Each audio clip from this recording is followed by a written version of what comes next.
Bonjour et bienvenue sur le site du podcast Histoire en série, créé et animé par Nicolas Charles et Johan Chanoir. Au programme, une analyse des séries d'hier, d'aujourd'hui et de demain par des spécialistes des questions mobilisées par nos shows préférés.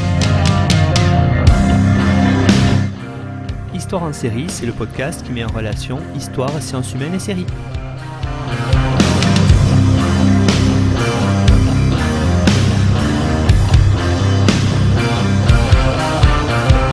Bonjour à toutes et tous et bienvenue sur le podcast Histoire en série. Je suis Élodie Conti et aujourd'hui je vous présente la première émission d'un nouveau cycle consacré aux femmes dans l'histoire à travers les séries. Durant cette émission, je serai accompagnée de 4 spécialistes pour discuter des clichés versus réalité sur les femmes et leur relation au pouvoir au Moyen-Âge. Tout d'abord, bonjour Sarah Delal. Donc vous êtes docteure en études médiévales après avoir soutenu une thèse consacrée aux œuvres de Christine de Pisan en 2017 à Sorbonne Université. Cette thèse est parue en début d'année chez Droz sous le nom de Diamant obscur, interpréter les manuscrits de Christine de Pisan. Et désormais, vous êtes chargée de recherche à l'université de Louvain-la-Neuve en Belgique, où vous travaillez sur les témoignages de lecture des textes médiévaux. Nous sommes également en compagnie de Lucie Jardot. Bonjour Lucie. Vous êtes actuellement doctorante en histoire médiévale à l'université Paris 1 Panthéon-Sorbonne et vous préparez une thèse sur le couple princier, pouvoir, pratique et représentation politique de Philippe le Hardi et Marguerite de Flandre à Charles Quint et Isabelle de Portugal. Nous pouvons retrouver en librairie votre mémoire de recherche pour lequel vous avez remporté le prix Mnémosyne 2018 et qui a été publié chez les presses universitaires de Rennes sous le titre « Sceller et gouverner, pratique et représentation du pouvoir des comtesses de Flandre et de Hainaut ». Également, bonjour Clara Calogéraki. Donc vous êtes aussi doctorante en histoire médiévale à l'université de Lille et l'université de Castilla-La Mancha. Après un mémoire de recherche sur Jeanne de Castille et les Pays-Bas, un autre monde, votre thèse porte sur des trésors animés et abîmés, les enfants d'Espagne sur la scène matrimoniale internationale. J'en profite pour glisser ici que nous lançons un appel à communication pour le colloque que nous organisons toutes les deux les 3 et 4 mars 2022, nommé « Parcours de princesse, un nouveau regard sur les alliances dynastiques ». Enfin, bonjour Élodie Pinel, vous êtes fraîchement docteur en littérature médiévale après une thèse consacrée à la poétique du miroir des âmes simples de Marguerite Porrette, soutenue en décembre dernier à l'université Paris 10. Vous êtes également professeur en lettres et en philosophie et on peut vous retrouver sur différentes plateformes, chez les éditions du Robert, dans la revue Études ou encore dans la maison Lumni. Et surtout, depuis avril, nous pouvons vous écouter dans votre nouveau podcast Qui a peur du féminisme sur Spotify. Bien sûr, vous pourrez retrouver les liens de tous ces travaux dans la description du podcast. Après ces présentations, il est désormais temps de rentrer dans le vif du sujet en introduisant les séries sur lesquelles nos spécialistes vont discuter et qui, comme vous allez l'entendre, sont toutes liées entre elles. Nous partons tout d'abord en Italie, puisqu'Élodie, vous allez nous présenter la série Les Médicis, maîtres de Florence, ainsi que la série Borgia.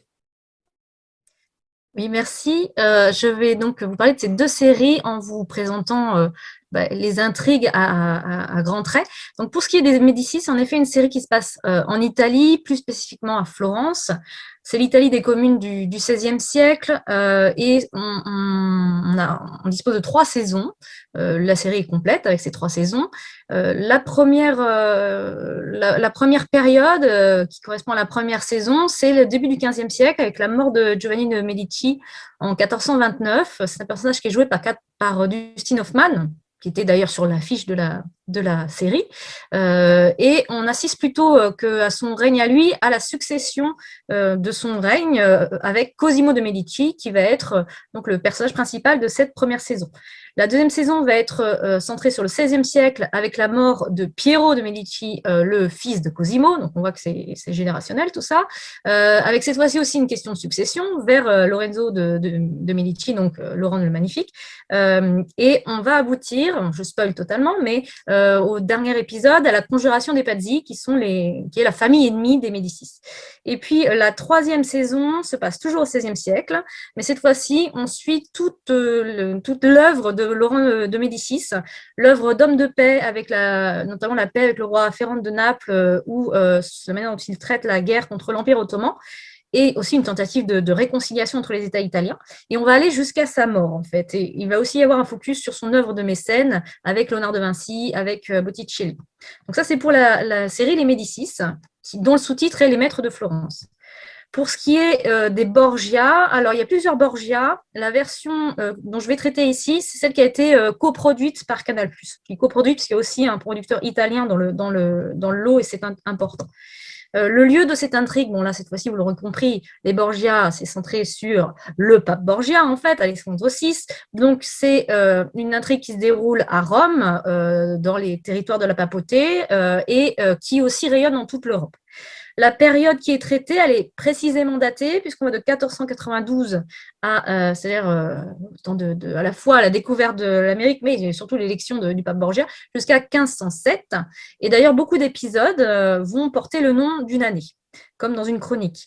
L'intrigue, cette fois-ci, va se dérouler de manière donc plus étendue. Il y a aussi 3 saisons, et le personnage principal, cette fois-ci, c'est le même du début à la fin. C'est Rodrigo Borgia, qui devient le pape Alexandre VI, qu'on désigne aussi comme pape Borgia, avec des personnages secondaires célèbres, au premier chef desquels, Cesare Borgia et Lucrezia Borgia. Merci Élodie. Du coup, c'est ensuite à vous, Clara, de nous présenter la série espagnole Isabelle. Alors oui, c'est une série de la télévision espagnole qui a été diffusée de 2012 à 2014 et dirigée par Jordi Frades. Et elle a eu une grande réception en Espagne, mais malheureusement pas dans les autres pays, pas à l'étranger. La série retrace la vie d'Isabelle la catholique, donc de 1451 à 1504. On est vraiment sur la toute fin du Moyen-Âge. Donc c'est une monarque emblématique de Castille. Et je tiens à préciser Castille parce que l'Espagne à l'époque était divisée en plusieurs royaumes. 3 en particulier, donc la Castille, l'Aragon et le royaume de Grenade. Tout ce qui se passe en Aragon, même si on y a accès dans la série, notamment des rébellions, etc., est plutôt en lien avec la Castille. On ignore totalement les enjeux des rébellions et des guerres en Aragon, mais je vais y revenir, c'est important de comprendre ce focus de la série sur la Castille. La série est composée de 3 saisons, de 13 épisodes, d'1h30 environ, donc ce sont des longs épisodes. La première saison, de 1461 à 1474, retrace un peu l'enfance d'Isabelle, son mariage avec Ferdinand d'Aragon et son accession au trône. La seconde saison, de 1474 à 1492, grande date, comme on vient de le dire, retrace la guerre civile pour le trône contre sa nièce, Jeanne, dite la Beltraneja, qui est accusée de bâtardise. C'est pour ça qu'il y avait un problème de succession. Et la saison se termine par la conquête du royaume de Grenade. Je dis bien conquête et non reconquête, puisqu'aujourd'hui, par un souci de renouvellement historiographique et aussi un regard moins christiano-centré, on parle bien d'une conquête. Ça faisait des siècles que les musulmans étaient installés dans la péninsule ibérique. La troisième saison, de 1492 à 1504, retrace les découvertes des Amériques, les guerres italiennes contre la France et surtout les mariages des enfants et leur mort, jusqu'à ce que la troisième fille des rois catholiques, Jeanne dite la Folle, même si je préfère dire Jeanne de Castille, hérite de la couronne de façon assez inattendue. Écartée du pouvoir car considérée comme incapable de gouverner, son mari et son père veulent prendre ce pouvoir qui lui appartient. Son mari, c'est le pro-français Philippe le Beau de Habsbourg, le dernier duc de Bourgogne, le fils de Marie de Bourgogne, dont on va reparler, je pense, par la suite. D'ailleurs, la petite sœur de Jeanne de Castille, Catherine d'Aragon, est celle de la série The White Princess. Donc, je pense que vous voyez un petit peu les liens. Ce sont des dynasties qui se croisent. Isabelle est une série qui se veut historique et c'est une série du service public. Donc, elle est produite par la télévision espagnole avec des financements publics. C'est pour ça qu'à cause de la crise, il y a 8 mois de retard, par exemple, entre la saison 1 et la saison 2. Il y a eu d'autres soucis. Par la même réalisation, Jordi Frades a réalisé un film sur la période trouble du passage de la couronne d'Isabelle la catholique, notamment autour de la folie de Jeanne, dite la Folle. C'est un film sur lequel j'aimerais bien un jour revenir car il participe vraiment au roman national, au roman de la couronne espagnole, parce qu'il faut savoir que l'Espagne est encore une monarchie et la monarchie actuelle se raconte avec ce type de série qu'elle finance en partie. Le film s'appelle La Colonna Partida et est diffusé en 2016, donc il est assez récent. Ce film fait la liaison entre la série Isabelle et une autre série qui concerne l'époque moderne, qui est Carlos Rey Emperador, diffusée en 2015 et 2016, qui retrace la vie de Carlos, le fameux Charles Quint, le petit-fils d'Isabelle de 1516, son arrivée en Espagne jusqu'à sa mort 1558. Merci Clara. Donc cette fois, nous allons jeter un coup d'œil en Angleterre avec la série The White Queen, dont vous allez nous faire la présentation, Sarah. Merci beaucoup, Élodie. Alors, on se situe à peu près dans la même période dans cette série, The White Queen, mais dans un autre lieu géographique, puisqu'elle prend pour décor l'Angleterre de la deuxième moitié du XVe siècle. Très précisément, puisque cette série va avoir une suite, dont on vous parlera juste après, The White Princess. The White Queen est consacrée aux années 1464-1485. Et comme la suite, elle est inspirée en réalité de romans de Philippa Gregory, qui fait partie de ces grandes autrices de romans historiques, on va dire, largement romancés, qui ont eu beaucoup de succès en Angleterre, donc qui ont donné lieu ensuite à des adaptations en série. The White Queen, donc le premier volet finalement, se concentre sur cette période de la guerre des Deux Roses, qui est donc une suite de conflits autour de la couronne d'Angleterre qui a duré tout au long du XVe siècle. Donc, c'est la deuxième partie de la guerre de 100 ans dans les rapports entre la France et l'Angleterre. Et la guerre des Deux Roses, elle s'appelle comme ça parce qu'elle oppose deux familles qui prétendaient à la couronne d'Angleterre, la famille des Lancastres, qui représente la rose rouge, et la famille d'York, qui représente la rose blanche, d'où le titre The White Queen, la reine blanche, puisque l'héroïne va épouser le parti d'York. Alors, toute cette première série, qui est en 10 épisodes, une seule saison, tourne autour du mariage d'Édouard IV d'York avec Elizabeth Woodville, donc, qui est la fille de Jacquette de Luxembourg, quelqu'un de très haute noblesse, mais qui avait fait une mésalliance, on dirait dans les termes de l'époque, en épousant quelqu'un qui était beaucoup d'un rang bien inférieur au sien. Et donc, Elizabeth Woodville, qui est réputée dans l'histoire pour avoir vraiment séduit pour sa beauté et sa sagesse Édouard IV. Et autour de ce mariage, donc, qui est donc politiquement une mésalliance, mais un mariage d'amour. Ce mariage, de ce fait, a été très mal reçu par la cour anglaise, puisque les York avaient pris le pouvoir dans une sorte de putsch, si vous voulez, on dirait aujourd'hui. Et donc, Édouard manquait l'occasion de faire un mariage qui assiérait son pouvoir politique au niveau de l'Europe. Alors, la série dure pendant tout le règne d'Édouard, qui est marqué par de nombreuses tentatives à nouveau de putsch, à la fois des Lancastres, qui n'avaient pas encore lâché l'éponge, pourrait-on dire, mais aussi par le frère d'Édouard, qui a été brièvement roi après lui sous le nom de Richard III, mais aussi par Margaret Beaufort, qui a cherché toute sa vie à ce que son fils, Henri Tudor, accède au trône, puisqu'il était lié à la famille des Lancastres. Et effectivement, c'est cet enfant qui va fonder ensuite la dynastie des Tudors. Et la série s'arrête sur le couronnement d'Henri Tudor. Donc, c'est une grande fresque qui s'articule autour de nombreuses figures féminines, notamment Elizabeth Woodville, sa mère, Jacquette de Luxembourg, sa fille, la fille de Elizabeth Woodville, qui s'appelle aussi Elizabeth, mais qu'on appelle Elizabeth d'York, qui deviendra la femme d'Henri Tudor et qui sera donc l'héroïne de la série suivante. Et aussi d'autres figures importantes, comme les filles du mentor d'Édouard, qui lui avait permis d'accéder au pouvoir, le fameux comte de Warwick, qui s'appelle Isabelle et Anne Neville. Enfin, il y a également Marguerite Beaufort, donc la mère du futur roi Henri Tudor, qui est une figure plus en clair-obscur, mais qui a son importance dans la série. Merci Sarah. Du coup, Lucie, vous nous présentez la suite de cette série, The White Princess, puis la mini-série Marie de Bourgogne. Tout à fait, bonjour Élodie. Alors effectivement, comme a pu vous le décrire Sarah, White Princess, en fait, est la suite de The White Queen.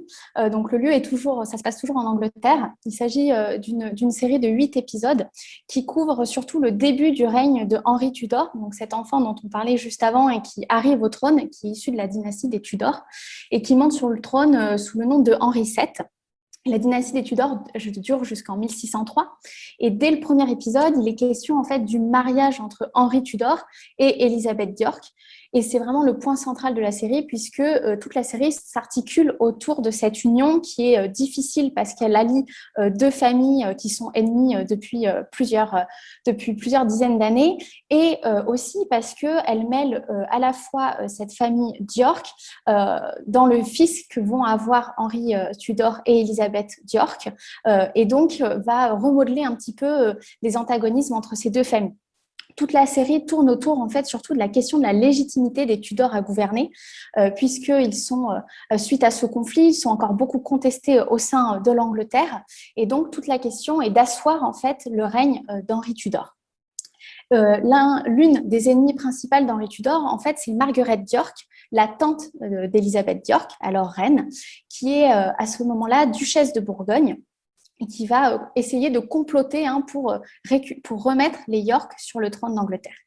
Et Margaret d'York fait le lien avec la deuxième série que je vous présente, qui est Marie de Bourgogne, puisque Margaret d'York est aussi la belle-mère de Marie de Bourgogne, puisqu'elle était mariée à Charles le Téméraire.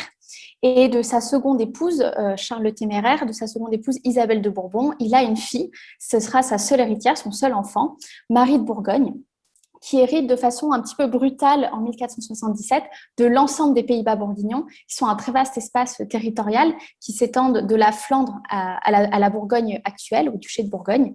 Et elle hérite en 1477 de ce duché qui fait l'objet de nombreuses ambitions, notamment de la part du roi de France, Louis XI, qui cherche à récupérer le duché de Bourgogne en mariant son fils aîné à Marie de Bourgogne, mais d'autres tractations matrimoniales ont cours autour de Marie de Bourgogne, qui est alors la plus grande héritière du siècle, notamment avec Maximilien de Habsbourg, qui est le fils de l'empereur du Saint-Empire romain germanique.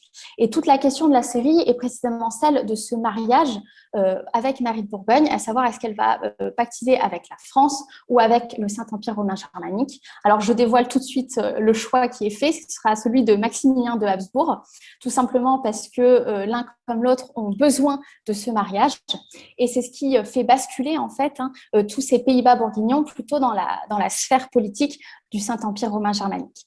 Toute la série en fait souligne la nécessité de ce mariage et in fine souligne aussi les limites qui commencent à poindre pour le pouvoir politique de ces femmes. Donc, merci à toutes les quatre pour ces éclaircissements sur les différents contextes de ces 6 séries. Nous allons commencer par une première question qui va nous permettre de comprendre un peu mieux le sujet que nous abordons aujourd'hui. Donc, en effet, la première chose qu'on peut se demander, c'est à quel type de pouvoir, à la fois officiel, mais aussi plus officieux ou du moins discret, les femmes peuvent-elles avoir accès à cette époque? À quoi sont-elles autorisées? Quels sont les grands interdits? Élodie, je vous laisse la parole pour commencer. Merci Élodie. Donc concernant les Médicis comme les Borgia, je le rappelle, il s'agit de l'Italie des 15e, 16e siècles. Je rappelle parce que quand on va naviguer dans plusieurs territoires et périodes, voilà, c'est intéressant de se rendre compte aussi que ça va être différent à chaque fois pour les femmes. Et donc, dans ce cadre-là, dans cet espace territorial et de temps, on relève des figures de femmes fortes à cette époque. Il y en a une qui va traverser ces 2 séries, c'est Caterina Sforza, qui va apparaître à la fois comme une guerrière et comme une femme assoiffée de pouvoir. C'est aussi le cas dans la réalité. Donc, si on regarde la réalité, c'est certes une femme de pouvoir, c'est une femme de tête qui donnera bien du fil à retordre à Cesare Borgia, d'ailleurs, dans l'histoire. Je pars de cet exemple pour vous répondre parce que finalement, c'est presque une exception.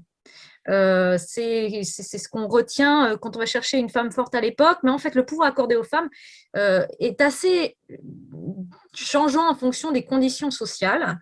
Et on a l'illustration avec ces 2 séries. Les Médicis, c'est une famille de banquiers qui accèdent au pouvoir. Ils ne sont pas nobles. Et à ce titre, les femmes vont pouvoir accéder à une participation à l'activité de la banque, une participation à des négociations, qui ne sont pas toujours d'ailleurs énormément étudiées en histoire encore aujourd'hui, en tout cas dans les sources que moi j'ai pu consulter, mais qui sont bien représentées dans la série. alors que, bien sûr, qu'on est sur le domaine de la cour pontificale avec les Borgia, on imagine bien que les femmes ont une toute autre place et un pouvoir beaucoup moindre. On est encore en plein dans la question aujourd'hui. La place des femmes dans l'Église est toujours problématique. Et donc, elles n'ont évidemment pas accès ni à l'épiscopat, ni à la prêtrise, alors que c'est finalement un choix qui est totalement remis en question ensuite par la réforme, quelques temps après, mais qui n'est pas soulevé dans les séries. Et donc, elles n'ont pas de pouvoir dans les Borgia. Elles vont avoir un soft power dont on parlera après, alors que en tant que noble, on voit évoluer certains personnages féminins nobles. Elles peuvent être chargées de missions diplomatiques, officielles ou officieuses. Elles peuvent être engagées dans la gestion donc, des affaires de la famille. En fait, on le voit assez peu dans la série Les Borgia. Donc, c'est un pouvoir qui est très diversifié, qui dépend à la fois du statut social et puis du contexte dans lequel on est inséré. Oui, et je pense que c'est important de rappeler effectivement toute la différence entre les statuts sociaux et les espaces. Et dans le cas notamment de la série Marie de Bourgogne, pour les Pays-Bas bourguignons, la tradition en tout cas d'hériter, de faire hériter sa fille est bien ancrée puisque précisément les Pays-Bas bourguignons se sont construits par un mariage, notamment entre l'héritière de Flandre et l'héritier du duché de Bourgogne. Et dans la série de Marie de Bourgogne, c'est la seconde fois où dans l'histoire bourguignonne, il n'y a pas d'héritier mâle et donc c'est une femme qui va devoir transmettre ses titres. Ici, Marie de Bourgogne reçoit donc l'apanage de son père, donc le duché de Bourgogne de Charles le Téméraire.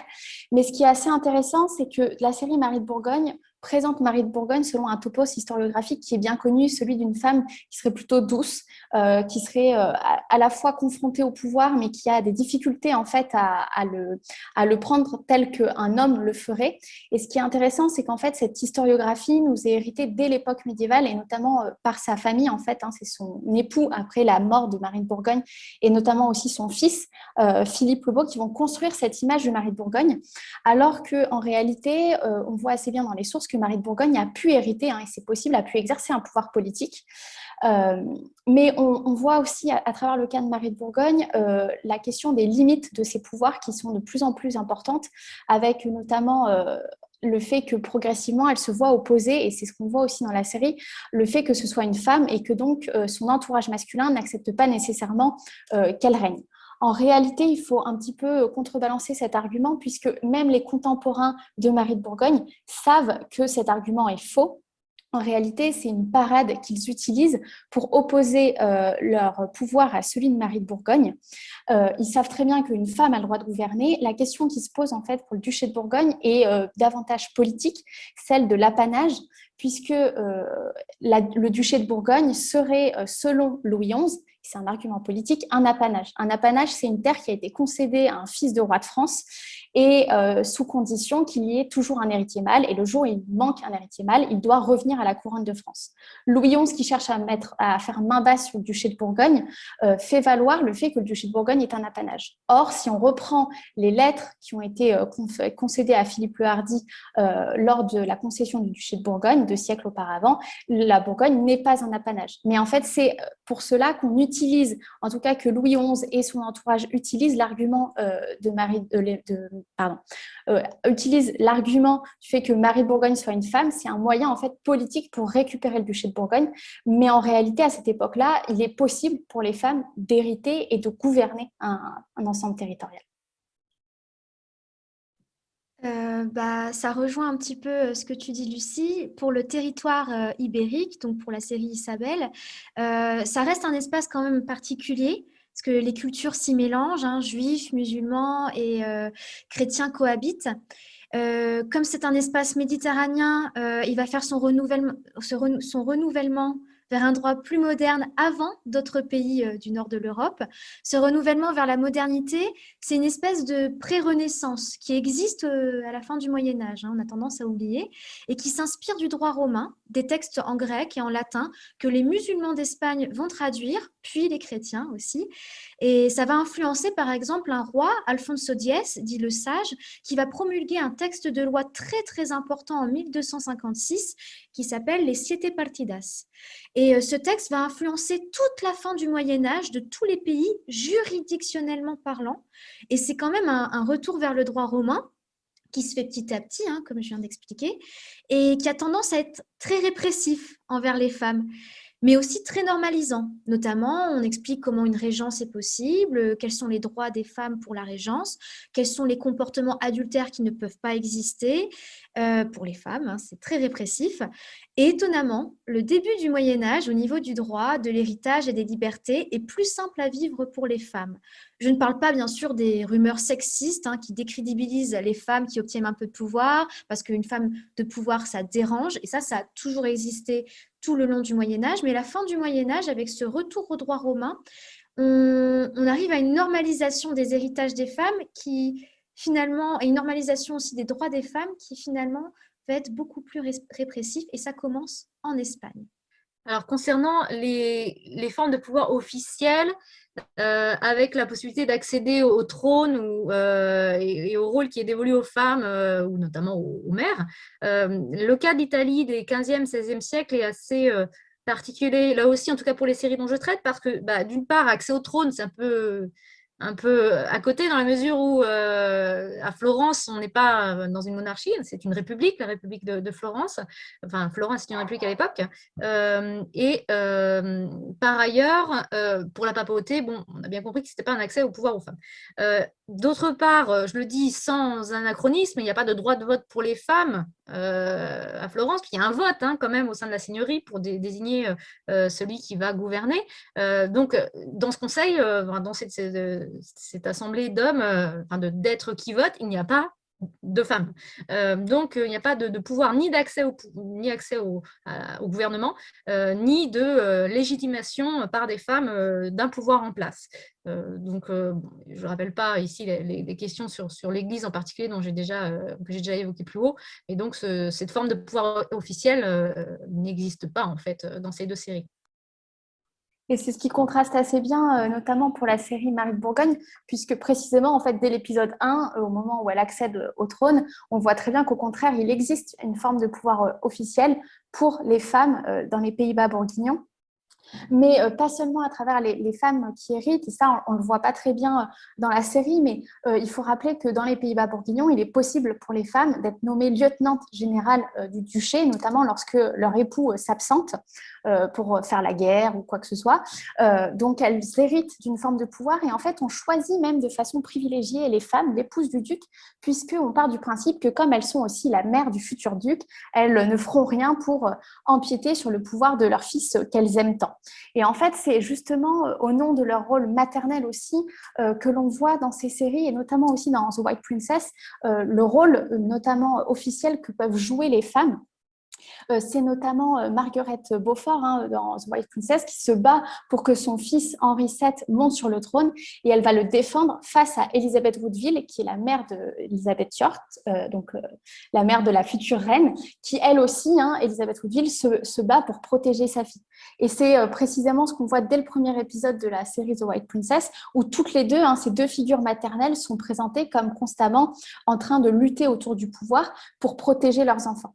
Un peu comme si les femmes ont aussi une place officielle dans le pouvoir politique de par leur maternité.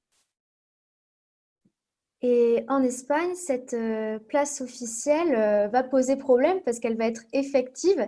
À la fin du Moyen-Âge, ça va être des héritages féminins qui vont se succéder. Et ce qui est intéressant, c'est que donc, les femmes peuvent hériter de la couronne à la fin du Moyen-Âge.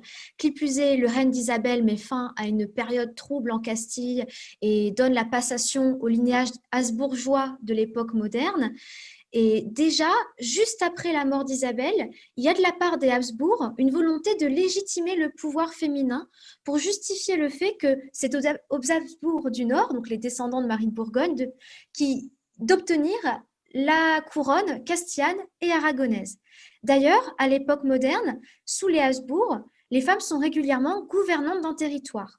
C'est plus tard, c'est à l'époque moderne. Le territoire est si grand, en fait, avec l'Espagne, les Pays-Bas bourguignons qui reviennent à l'Espagne, etc., qu'ils ont besoin de mettre des gouvernants à la tête des territoires.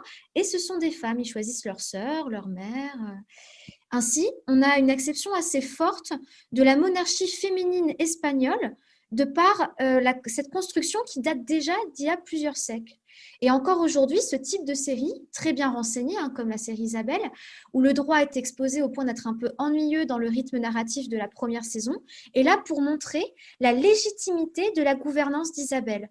Parce qu'en vrai, c'est pas évident et on oublie que son règne a commencé par l'ombre de la légitimité. Mais bon, encore au XXIe siècle, l'histoire est écrite par les vainqueurs et toute historique que soit la série, on en oublie presque que malgré le droit, ce n'est pas évident qu'une femme gouverne dans les mentalités de l'époque. Il y avait des critiques, des doutes légèrement invisibilisés dans la série, encore ça va. Et après, c'est vrai que le règne d'Isabelle est particulièrement impressionnant. La seule reine qui porte l'épée de justice, normalement, même si une reine est propriétaire d'un royaume et gouvernante d'un royaume, c'est un homme qui doit proclamer la justice dans une seigneurie, donc une seigneurie royale encore plus. Et Isabelle est la première femme à le faire, à délibérer la justice d'elle-même. Mais inversement, sa fille, Jeanne de Castille, ne sera que reine propriétaire du royaume. On le voit un peu dans la série, mais on oublie que c'était extrêmement important, cette notion de droit au Moyen-Âge. C'est pour ça que je tiens à le rappeler. Même dans les traités de l'époque moderne, donc juste après, Charles Quint signait La Serenissima Reina Proprietaria Doña Juana Nuestra Señora, et ensuite, il met Charles l'empereur.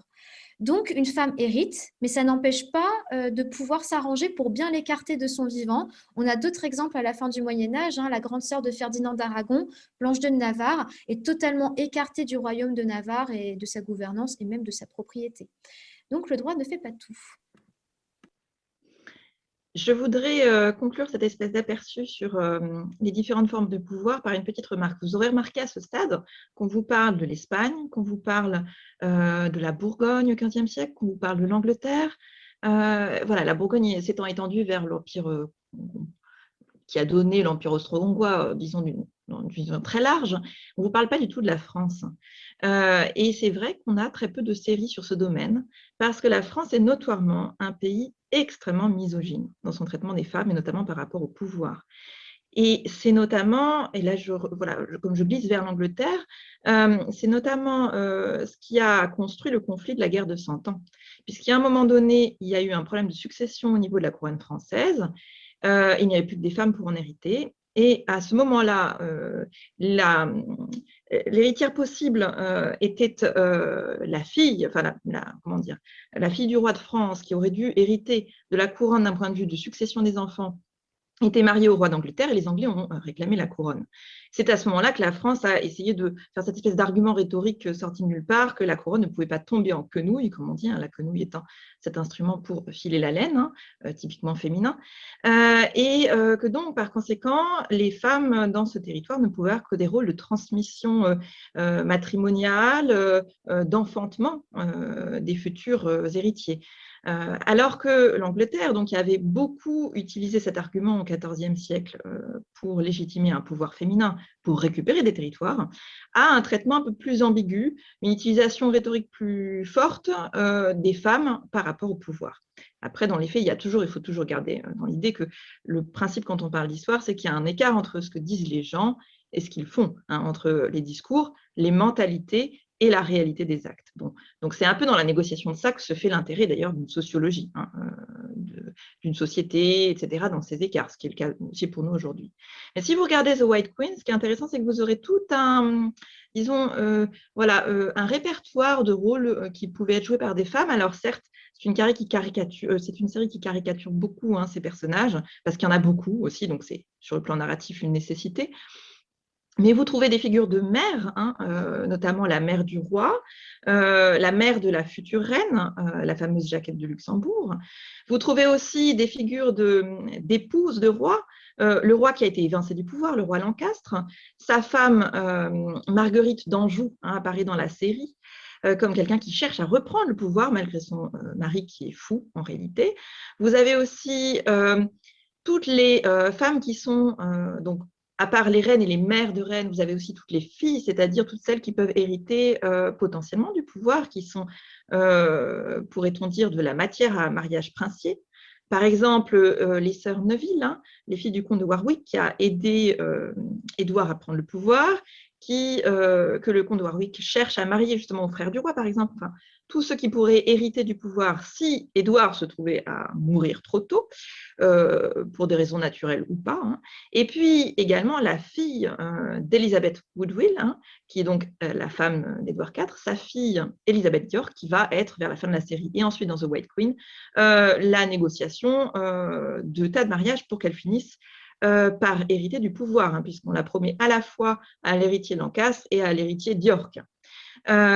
Donc, vous voyez qu'il y a des tonnes de facettes qu'évidemment, nous, dans notre regard du XXIe siècle, on garde souvent des visages assez caricaturaux, on évince en fait un certain nombre de données, mais c'est aussi lié au fait que ces séries parlent vraiment du plus haut lieu du pouvoir, c'est-à-dire vraiment les princesses royales, hein, celles qui peuvent potentiellement hériter de domaines ou transmettre des domaines dans leur mariage, hein, dans leur dot, ou qui sont directement les enfants de rois ou d'empereurs. Mais surtout, il faut aussi avoir en tête que s'il y a une forme de pouvoir qui est officielle, il y a des formes de pouvoir qui sont beaucoup plus officieuses, discrètes. Ça passe par un jeu d'influence, par des réseaux, notamment dans les hôtels médiévaux. Alors, de fait, il est dès le XIVe siècle, Jean de Berry, qui est lui-même un prince, un fils de roi de France, Jean de Lebon, il écrit lui-même que l'hôtel d'un seigneur ne vaut rien sans dame, ni homme sans femme.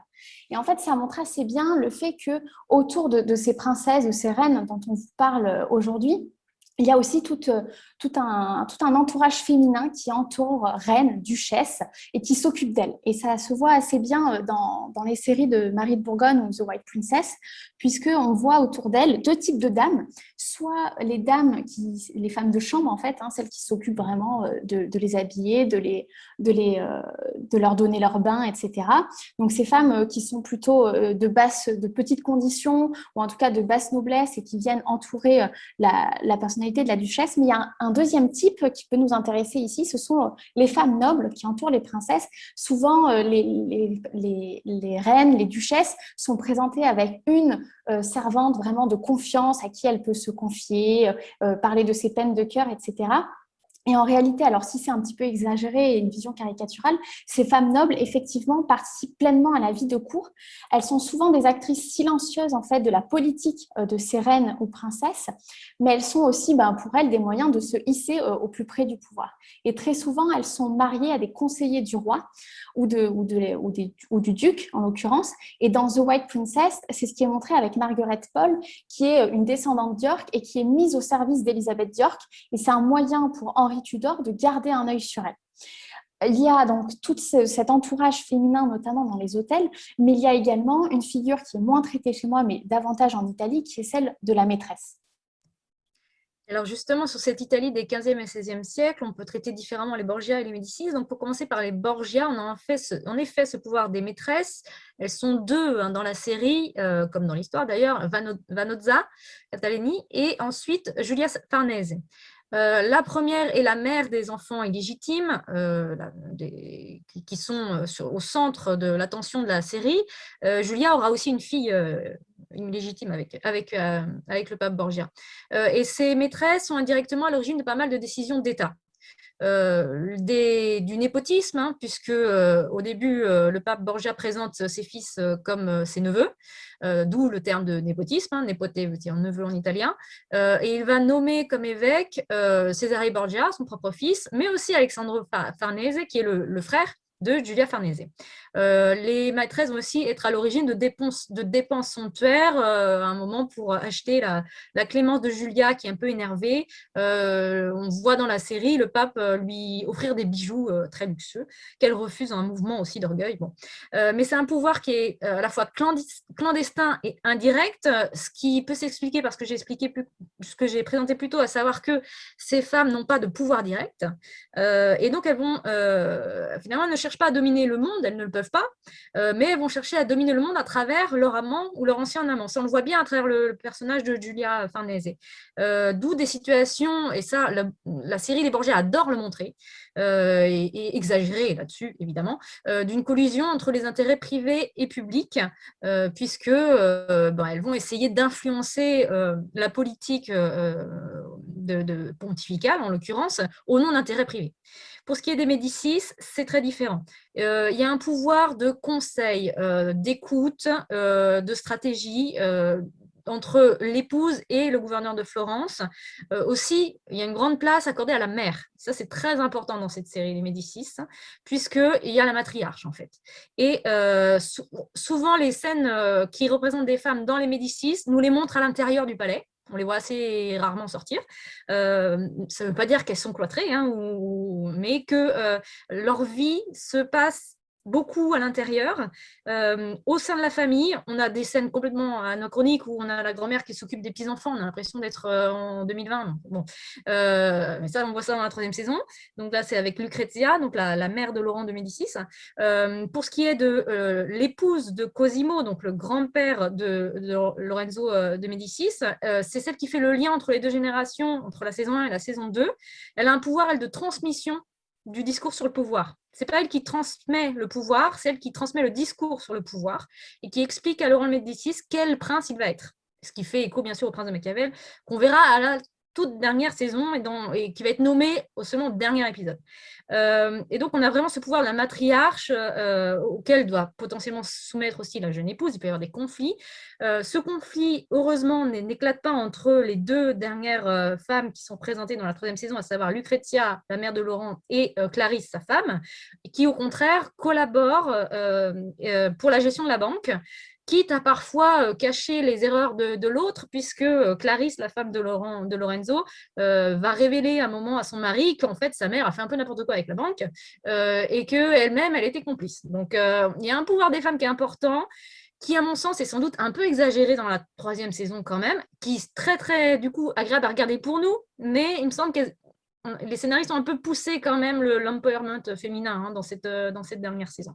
En tout cas, ce qu'on voit aussi, et c'est le dernier point, c'est le pouvoir d'espionne des femmes qui, parce qu'elles passent pour sans pouvoir, sans importance, entendent des choses, recueillent soit des confidences, soit laissent traîner les oreilles et rapportent ensuite ces informations à leur mari, à leurs amants, à leur père, à leurs frères, etc.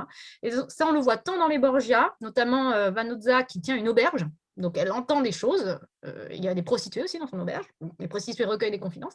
Et de la même manière, pour Clarisse de Médicis et Caterina Sforza, qui usent de leur entre-gens, de leur charme naturel pour recueillir les secrets, par exemple, des cardinaux et pouvoir les faire chanter ensuite. Et alors, pour rebondir là-dessus, en fait, ce qu'il faut vraiment conclure, c'est que là, on parle vraiment des femmes de la plus haute aristocratie, même dans un monde italien où il n'y a pas vraiment de royaume. C'est quand même des femmes qui étaient extrêmement cultivées. Vraiment, littéralement, politiquement également et religieusement. C'était vraiment des mécènes. Alors, quand on est grande princesse, hein, il y a des actes de charité. Mais comme aujourd'hui, en fait, les ambassadrices, les actrices qui font ambassadrices de la paix ou pour des ONG, ce genre de choses. Hein. Si on veut avoir un aperçu de ça, on peut lire. Il y a des traités d'éducation des femmes au XVe et au XVIe siècle qui sont très intéressants. Je vous recommande le livre des 3 vertus de Christine de Pisan. Qui montre bien en fait comment elle vivait. Il y a des tas d'anecdotes. Alors évidemment, c'est un discours très répressif dans la manière dont c'est présenté, mais il y a plein d'anecdotes sur leur manière de vivre, d'organiser leur journée, leurs discussions entre elles, les horaires, etc. Les horaires où elles vont au conseil. Hein. Elles participaient aux conseils royaux, etc. Et ça, vous n'en aurez rien dans les séries. C'est-à-dire que par ailleurs, c'est vraiment des mécènes culturels. C'est-à-dire que toutes ces princesses entre l'Angleterre, la Bourgogne, la Castille et le Portugal commandaient des manuscrits, sponsorisaient, on pourrait dire, des auteurs. Hein. On en a gardé des tonnes de traces dans l'histoire culturelle. Par exemple, la fameuse Jaquette de Luxembourg, elle possédait des manuscrits de Christine de Pisan qu'elle a transmis à son fils, qu'on voit dans The White Queen, hein, le frère de Elizabeth Woodville, qui a été un des premiers à traduire des textes donc, de l'ancien français vers le moyen anglais, enfin l'anglais qu'on parlait au XVe siècle, qui ont été imprimés par Caxton. Hein, donc, on est dans un monde où il y aurait tellement de choses à exploiter, mais les séries préfèrent vraiment se concentrer sur les intrigues politiques. Hein. On voit ces femmes qui finalement ont des élans d'espoir, de désir, des pleurs, de souffrance, de colère, de vengeance, en fait, elles passent leur vie à se demander qui suis-je dans ces séries telles qu'on les voit au XXe siècle. Et ça, en fait, selon la théorie de Freud, se demander tout le temps qui suis-je, c'est le syndrome de l'hystérie. C'est-à-dire qu'on ne veut pas voir dans nos séries à nous tout ce qu'il y avait de très construit dans leur identité parce qu'on rejette le côté machiste de cette identité, qui est nécessairement très réduit. Mais c'est quelque chose qui a vraiment une réalité à l'époque, surtout au XVe siècle, à la fin du Moyen-Âge, et qui pourrait vraiment nourrir notre vision assez orientée de cette période historique. Donc, merci d'avoir éclairci ce point. On peut désormais se pencher sur une question que vous avez déjà effleurée, c'est celle de l'accès à ces pouvoirs, notamment par 4 voies qui sont très mises en avant dans nos séries, c'est-à-dire l'héritage, la séduction et la sexualité, le mariage et la maternité. Et du coup, on vous écoute, Lucie, pour débuter sur ce sujet. Oui, tout à fait. Alors, je l'ai déjà dit, donc je ne vais pas trop me répéter, mais effectivement, les femmes accèdent au pouvoir aussi par voie d'héritage. C'est le cas pour Marie de Bourgogne, mais cet héritage implique aussi un apprentissage de ce rôle et de ce pouvoir politique, même si évidemment il y a des limites. Marie de Bourgogne, par exemple, dans la série, est constamment présentée comme sachant lire, sachant écrire, maniant une grande littérature et notamment aussi des références antiques, ce qui était le cas, si on regarde la bibliothèque des duchesses de Bourgogne, c'est tout à fait plausible et probable. De même, par exemple, les lettres qu'écrit Marie de Bourgogne au cours de la série ont une ressemblance qui est vraiment frappante avec les originaux, notamment dans la signature qu'elle déploie au bas de ses actes. En réalité, Marie de Bourgogne, et comme en fait ces princesses et ces reines dont on a parlé, sont formées au pouvoir, alors de manière officielle par des traités d'éducation, comme Sarah a pu l'évoquer juste avant, avec notamment les traités de Christine de Pisan, qui permettent de mettre en lumière en fait les attentes que l'on a de ces souveraines, mais on leur inculque vraiment des vertus et des rôles qui sont profondément genrés, puisque hommes et femmes au sein du couple princier, au sein du couple royal, sont censés se compléter. Et c'est le cas notamment, c'est ce qu'on voit assez bien en fait dans la série The White Princess, puisqu'on voit par exemple Henri Tudor constamment en train de mener la guerre. À un moment donné, il part mener la guerre et pendant ce temps-là, épidémie de peste noire. Et donc, c'est Élisabeth d'York qui se jette sur les coffres royaux pour aider les habitants de la ville et ainsi leur donner de l'argent et refuge chez elle au sein du château, notamment pour vaincre cette épidémie de peste. Et en fait, ça montre assez bien comment à la vertu guerrière du roi répond en fait la vertu pacificatrice, mais aussi la figure de charité, de piété que les femmes doivent avoir. Et donc en fait, le rôle politique que jouent ces reines et princesses est aussi dicté par l'éducation qui leur a été donnée auparavant. Alors oui, comme l'ont dit Lucie, Élodie et Sarah, l'éducation est la première porte pour pouvoir accéder au pouvoir. Donc, je vais un peu développer sur Isabelle. Alors, c'est intéressant de voir qu'Isabelle, un peu comme Élisabeth d'York, elle a été acceptée au pouvoir de par son appartenance à un linéage et à un territoire. Certes, les nobles sont encore de grands instigateurs du pouvoir aux côtés du prince et de la princesse, mais ils préfèrent voir une femme prendre les devants plutôt que de voir un homme étranger au pouvoir. Et dans la série, on le voit bien dans la série Isabelle, on le rappelle souvent, on ne veut pas que Ferdinand d'Aragon gouverne la Castille. Dans ce sens, certains voyaient d'un mauvais œil le pouvoir d'une femme et disaient oui, peut-être que le pouvoir d'un Aragonais, c'est pas si mal. Et dans la première saison, on voit ces deux parties, ceux qui sont plutôt d'accord avec le pouvoir d'Isabelle, ceux qui veulent voir Ferdinand prendre le dessus sur sa femme, sur son épouse. Mais il est vrai que si Isabelle a pu prendre autant de pouvoir, c'est que elle a reçu cette éducation formatrice essentielle à cette noblesse féminine, noblesse, attention. Elle a reçu donc une éducation par Gonzalo Chacón, donc qui était un proche d'Álvaro de Luna, et ce sont des personnalités qu'on appelle pré-humanistes, donc très en avance sur leur temps, presque pré-machiavéliens si j'ose dire. Et donc Machiavel, dans Le Prince, on voit que le prince gouverne seul, ne dévoile pas ses doutes, ne dévoile pas ses sentiments, et c'est très très bien montré dans la série Isabelle. Dans le capítulo 11, de la saison 1, on voit qu'il y a une dispute entre Ferdinand et Isabelle. Isabelle, elle veut utiliser des armes qu'on va dire féminines pour contrer son beau-frère Henri IV de Castille qui voulait la reléguer au rang de simple trésor à marier, on va dire. Et Ferdinand dit, en réponse à ça, on va faire la guerre. Elle dit non, on va écrire des cartes, des lettres, pardon, des formations langagières. Et donc, elle va écrire ces lettres qui sont vraiment quasiment une forme de propagande qu'elle va diffuser et à son frère et à plein de seigneuries, disant « oui, je respecte le pouvoir de mon beau-frère, mais je suis tout de même l'héritière de Castille. » Et Ferdinand se dispute violemment avec elle. Gonzalo Chacón, son proche, lui dit « Isabelle, est-ce que ça va? Tu vas bien ?» Elle ne montre rien. Et lorsqu'elle s'enferme dans sa chambre, la série la montre en train de s'effondrer, attristée par cette dispute. Et j'aime beaucoup le fait que cette série montre, oui, le contrôle des émotions liées au pouvoir qui pouvait exister aussi pour les femmes.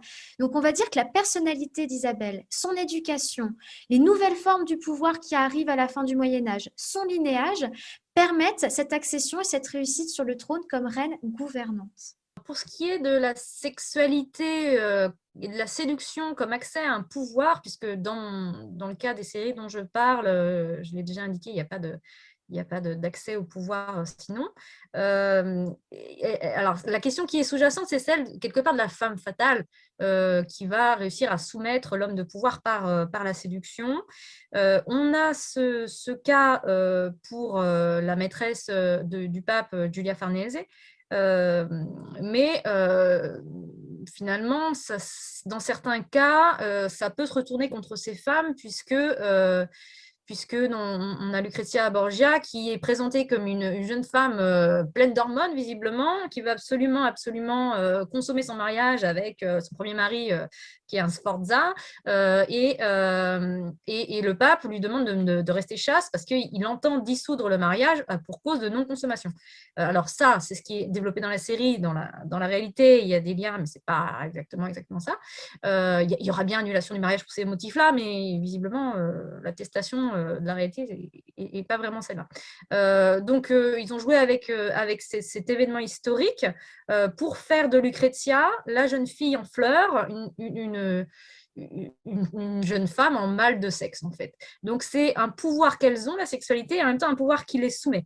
Alors, ce qu'on peut juste indiquer par rapport à cette série, pour voir l'analyse vraiment de la série pour les Borgia, c'est qu'on sait qu'il y a une attente du téléspectateur de scènes de sexe. Parce qu'il y a une réputation sulfureuse des Borgia.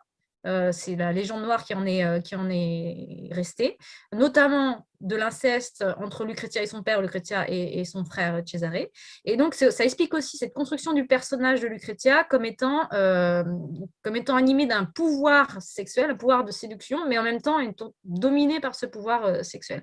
Pour ce qui est de Giulia Farnese, en fait, elle est plutôt celle qui domine par la sexualité le pape.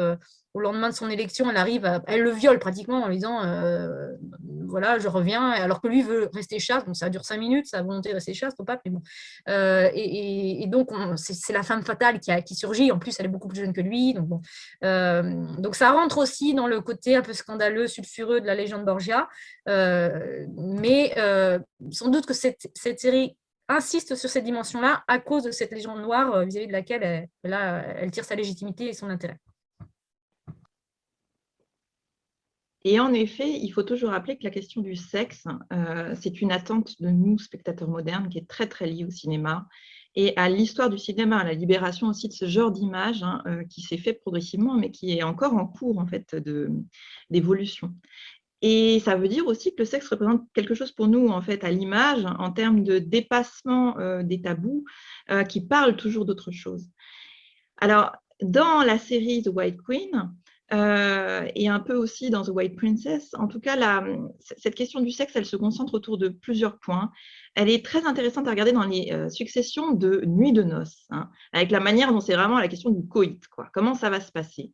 Dans le rapport à, du coup, la nudité, et de ce qu'on appelle aujourd'hui le slut shaming, c'est-à-dire le fait d'humilier les femmes en les comparant à toute forme de prostitution, en fait, hein, que ce soit de l'ordre de la pute ou de la salope. C'est quelque chose qui est rattaché, ces arguments rhétoriques machistes, ils existent déjà au Moyen-Âge. Hein. Il y a toute une querelle des femmes au XVe siècle, donc l'époque qui nous intéresse, qui tourne autour de cet héritage extrêmement machiste de la littérature et des discours, hein, notamment, par exemple, un ouvrage qui s'appelle Le roman de la rose et qui a fait grand débat parce qu'il y a ce vers qui a été jugé inacceptable par un certain lectorat, soit religieux, soit féminin. Il y a ces deux vers, donc toutes êtes, serez ou fûtes, de fait ou de volonté pute. Hein. Vous avez été, vous êtes ou vous serez, dans les faits ou par votre volonté, des putes. Hein. Donc, c'est quelque chose qui s'accroche à un fait historique, mais qui est lu à travers notre prisme à nous de la sexualité. Et donc, ce qui est intéressant, c'est que dans nos séries, on a l'impression que le sexe, le corps féminin doit être érotisé comme un indice de crudité et comme un indice donc de crédibilité historique. Vous verrez que dans les différentes scènes de nuit de noces, c'est vraiment un usage symbolique du corps. C'est-à-dire que quand ça se passe bien, quand il y a la sensualité, ils sont nus. Et on montre ici une paire de fesses, là, quelques seins. Quand ça se passe mal, et plus on se rapproche du viol, plus ils sont habillés, plus les teintures sont noires. Donc, on glisse vraiment dans le paramètre du viol. Hein. Et puis, tout ça est toujours lié à l'accusation d'être une catin. Hein. Alors, le mot dans la série The White Queen varie avec ribaude. Hein. C'est toujours les petits mots comme ça, vieux, pour faire un effet historique. Donc, avec l'idée que finalement, voilà, si vous épuisez votre mari sexuellement, c'est qu'il y a soupçon quand même, voilà, vous aimez un peu trop ça. Et qui est lié, dans notre cadre, au soupçon jeté sur la descendance. Hein. Le fait de savoir si vous aimez le sexe, est-ce que vous allez rester fidèle à votre mari. Il faut que, ça c'est pareil dans Marie de Bourgogne, il faut finalement, l'amour excuse tout, mais il faut quand même faire attention à ne pas avoir trop de désirs sexuels. Hein. Donc toutes ces questions hein, qui sont liées finalement à la question du viol et à la libération des femmes sur ce plan, c'est l'agenda de notre époque moderne. Qui existe évidemment au Moyen-Âge, mais qui n'est pas perçu à travers les mêmes données, on va dire. Et d'ailleurs, je vais te rejoindre dans la série Isabelle, donc qui est une série publique. Il y a du sexe dans Isabelle, hein, donc l'attente du téléspectateur, mais jamais du sexe si c'est une femme trop noble. Isabelle, on la voit jamais nue, et sauf exception, Jeanne dite la folle, donc Jeanne de Castille, la fille d'Isabelle qui hérite, on voit sa sexualité, elle est présentée comme un dérèglement, une aliénation et même une cause de sa folie, de par son amour malsain pour son, entre guillemets, méchant mari. C'est comme ça qu'elle va perdre son pouvoir. Donc la montrer en train de faire du sexe, c'est comme lui enlever sa dignité royale. Et il faut savoir qu'aujourd'hui, il y a encore la royauté en Espagne, et donc c'est un peu écarter ces femmes par le sexe. Sexe et pouvoir, ça ne fait pas forcément bon ménage. Et pour ce qui est du mariage, c'est là aussi une voie d'accès au pouvoir dans le cadre des séries que je présente. La stratégie matrimoniale est vraiment au cœur des intrigues. Pour ce qui est des personnages féminins.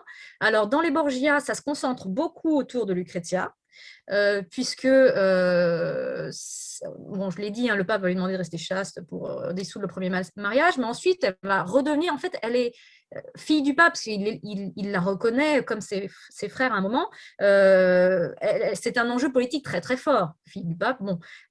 Donc, il faut la marier correctement. Son premier mariage n'est pas très, très important. C'était juste une alliance temporaire à faire avec la famille Sforza. Et donc, à un moment, on veut pouvoir se désallier.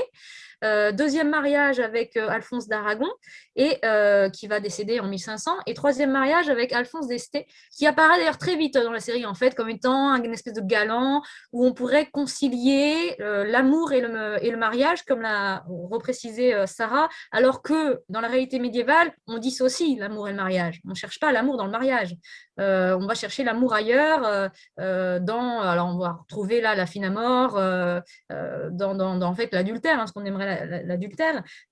Et donc, Lucrezia Borgia est présentée comme une héroïne romantique qui cherche l'amour dans le mariage. Et je dis ça parce qu'on va avoir la même chose dans les Médicis par rapport à la sœur de Laurent de Médicis qui va épouser un Pazzi, qui est quand même la famille ennemie.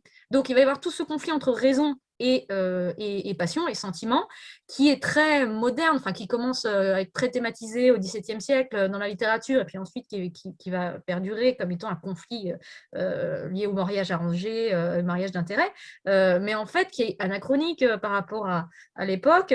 Bon, il s'avère que dans la réalité, il est vrai que la sœur de Laurent le Magnifique a bien épousé un padzi, hein, donc on imagine que ça a quand même été un peu compliqué à faire avaler, mais c'est souvent plutôt pour des raisons quand même politiques que pour des raisons d'amour strictement parlé.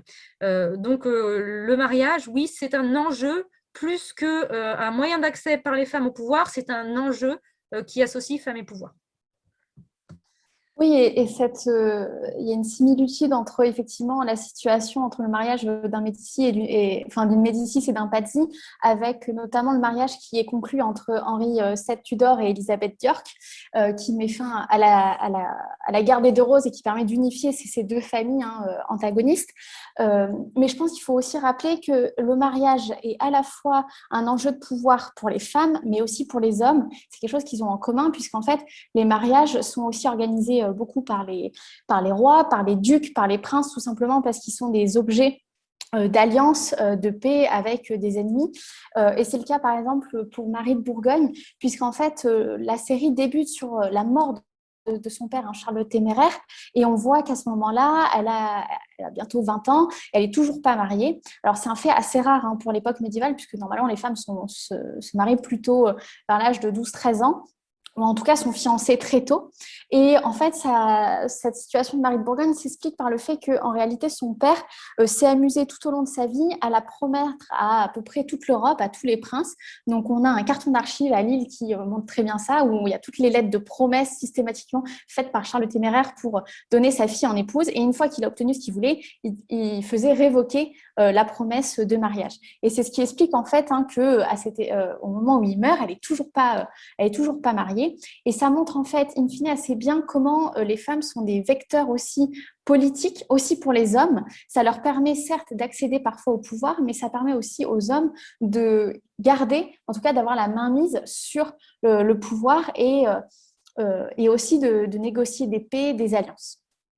Et surtout, ce rôle de mariage, il est crucial parce que son corollaire, c'est aussi le fait qu'il faut légitimer ces femmes dans leur rôle de maternité. Il faut donner une forme de légitimité, en tout cas à leurs enfants. Il faut qu'ils naissent dans le mariage. Et la maternité est aussi un moyen d'accès au pouvoir, et c'est ce qu'on voit très très bien dans The White Princess, puisque on a évoqué le rôle crucial de Margaret Beaufort pour mettre son fils sur le trône, mais aussi d'Elizabeth Woodville pour mettre sa fille aussi en lien avec Henri VII, pour organiser le mariage d'Henri VII.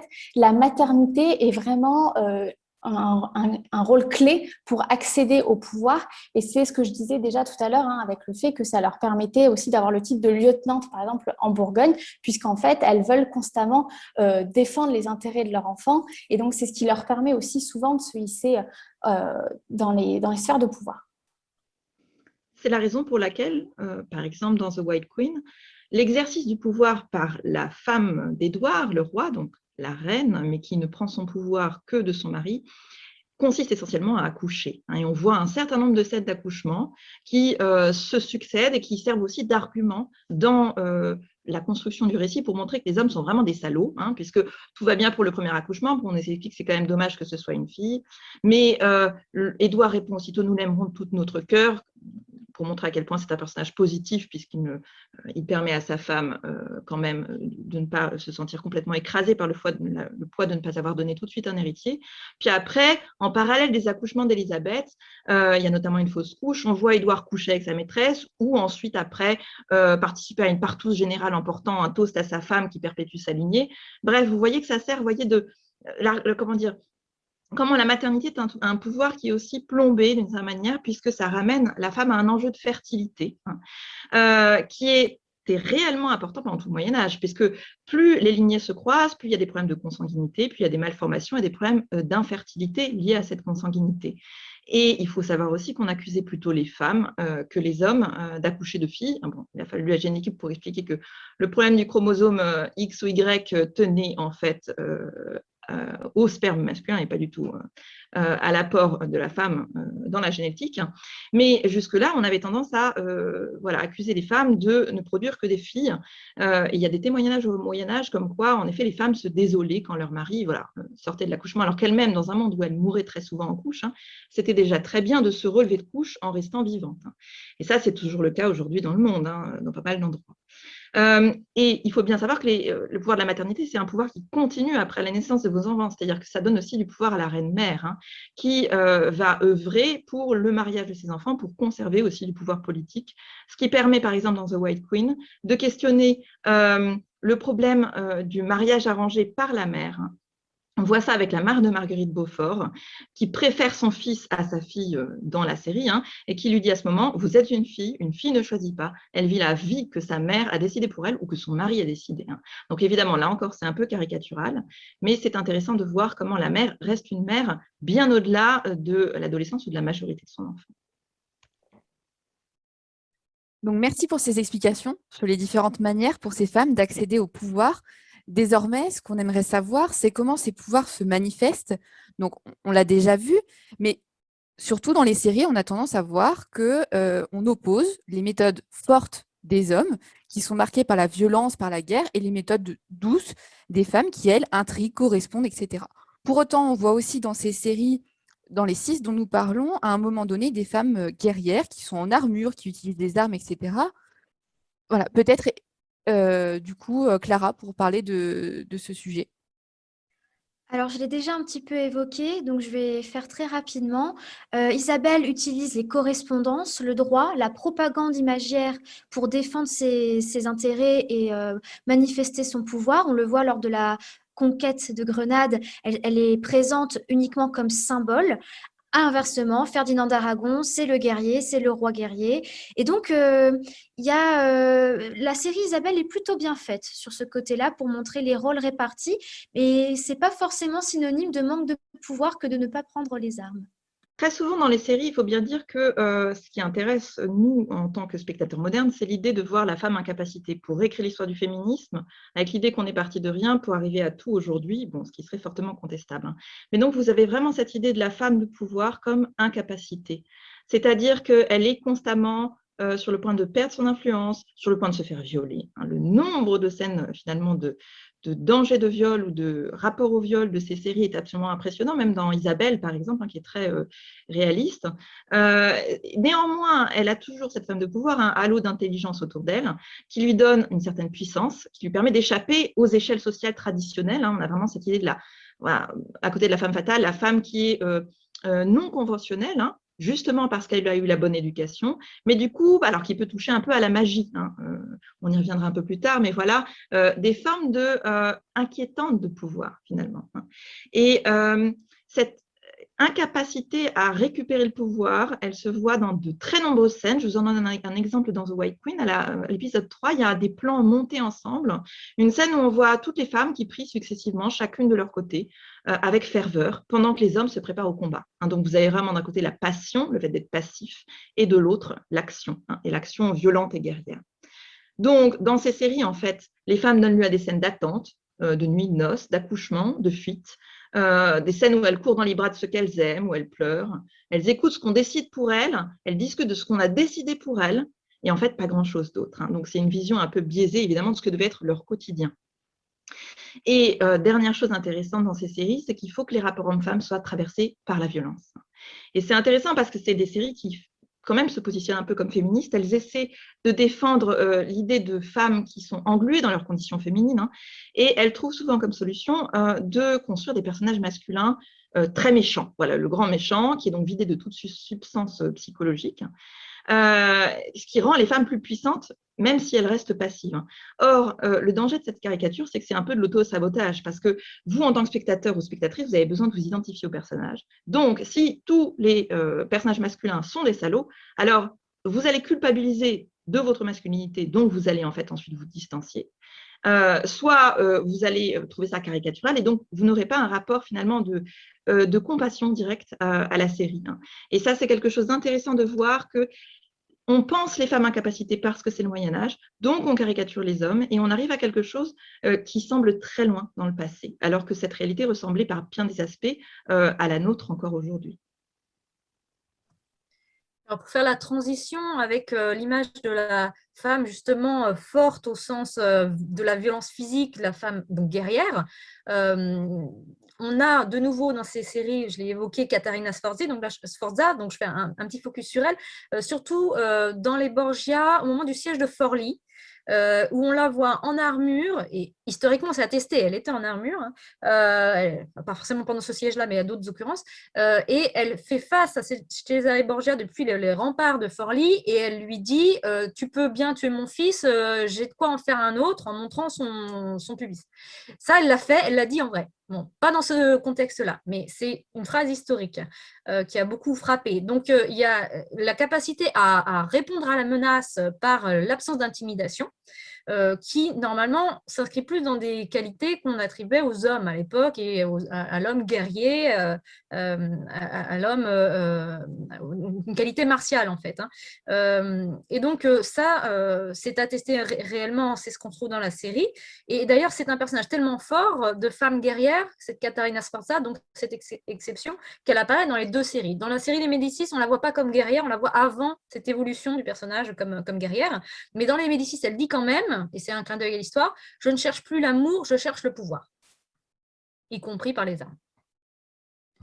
Mais au-delà juste de la figure guerrière comme maniant l'épée, dans The White Princess, c'est l'intervention d'Elizabeth York sur le champ de bataille, mais elle n'est pas en armure et c'est ce qui d'ailleurs la met en valeur, hein. Elle est au milieu de ce champ de bataille très sombre où en fait les hommes de Henri Tudor sont prêts à déserter le champ de bataille puisqu'ils ne lui sont plus fidèles.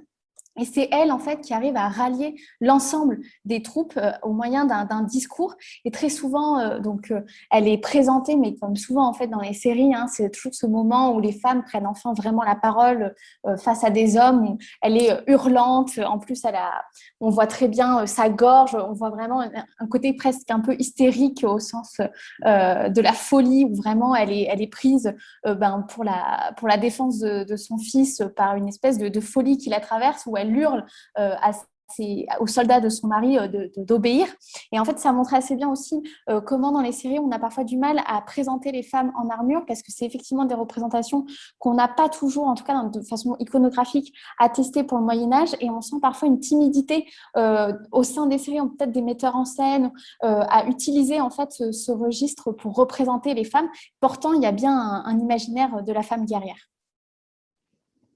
Cet imaginaire de la femme guerrière au Moyen-Âge, on peut en dire quelques mots, il passe par des figures mythiques plus qu'historiques, hein. Vous avez notamment la liste des 9 preuses, hein, c'est-à-dire les preuses, c'est celles qui sont fortes au combat, qui sont valeureuses, hein, qui répond à une liste de 9 preuves historiques dans lesquelles on met voilà, des figures de la mythologie grecque romaine ou de l'histoire de la Gaule, par exemple, hein, de l'ancienne France, disons. Et donc, on a créé une liste parallèle de femmes.